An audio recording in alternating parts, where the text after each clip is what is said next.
South Africa is a kaleidoscope of culture.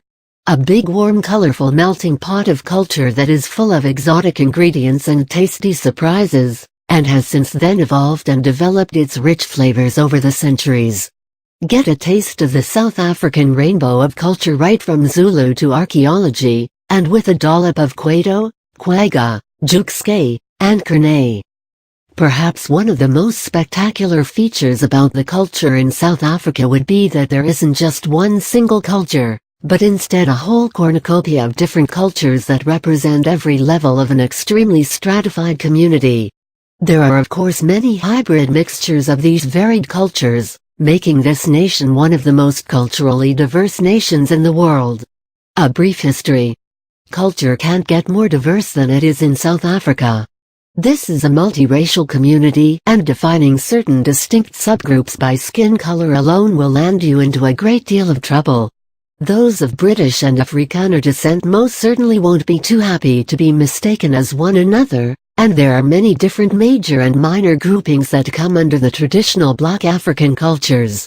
The meddling and mingling in the urban areas of South Africa, together with the intense suppression of the age-old traditional cultures during the years of apartheid, means that the older, more pleasant ways of life are all beginning to fade, but the traditional black cultures are still going strong in many parts of the countryside.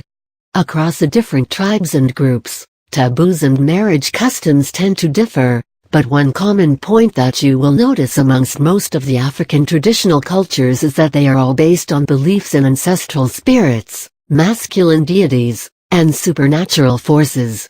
On the whole, polygamy is acceptable and a dowry is generally paid.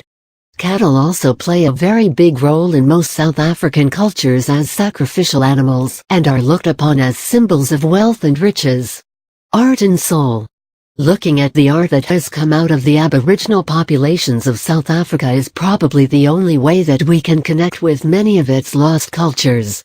Cave paintings and rock paintings by the sand that date back to nearly 26,000 years ago are just a small example of the art that has come out of this diverse culture. There are many other cases, like the intricately coded beadwork made by the Zulus, which is another good example of the traditional African art that have been created and adapted to survive in different conditions. The Zulu is probably one of the strongest black cultures that survived till date, and the Zulu songs along with their mass singing demonstrations are a very powerful reflection of this ancient culture. The Xhosa tribe also has a very strong presence in the cultural stage of South Africa, and they are also known as the Red People because of the red clothing worn by the adults. Religion and diversity. The distinct culture of the Afrikaners has been developed throughout the years in a very deliberate isolation. They developed their own religion, language, and history.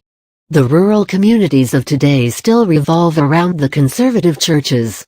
Apart from the Afrikaners, most of the white South Africans are of British descent. The British tend to be a lot more urbanized and dominate most of the financial and business sectors today.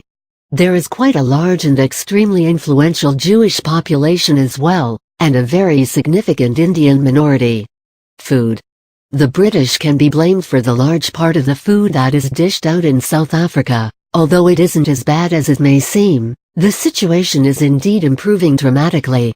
Boerewors sausages or steak, overboiled veggies, bland to say the least, and many meat-based preparations are the staple diet.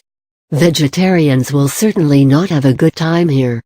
Traditional African dishes are generally not served in restaurants, but you'll probably come across places that serve stew belly fillers and cheap rice in most towns. Brandy and beer are the most popular beverages, and the excellent wines that come out of the South African vineyards are becoming increasingly popular. Even though South Africa is home to many different cultures, most of these were suppressed during the years of apartheid, when all the daily practices of traditional as well as contemporary cultures were ignored, destroyed, or trivialized. In a society where a person could be imprisoned for just owning a politically incorrect piece of art like a painting, all the serious works of art were forced underground and the galleries and theaters were full of bland works of art. Music.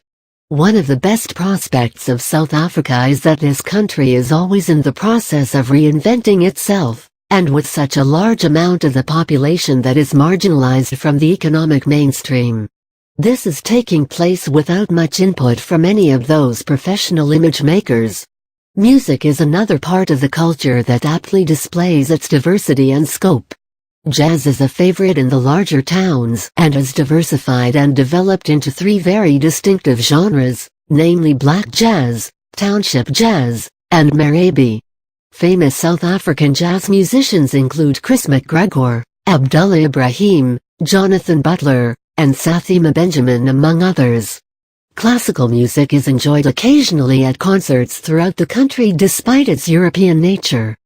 Pop and rock and Kwaito are also favorites. Kwaito is a relatively new genre that was created in the 1980s.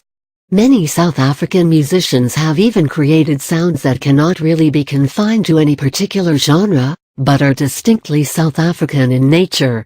The diverse, vast, and wonderful culture of South Africa can be described only so much in words. To get the actual feel of its wide range, it is best to experience it in person.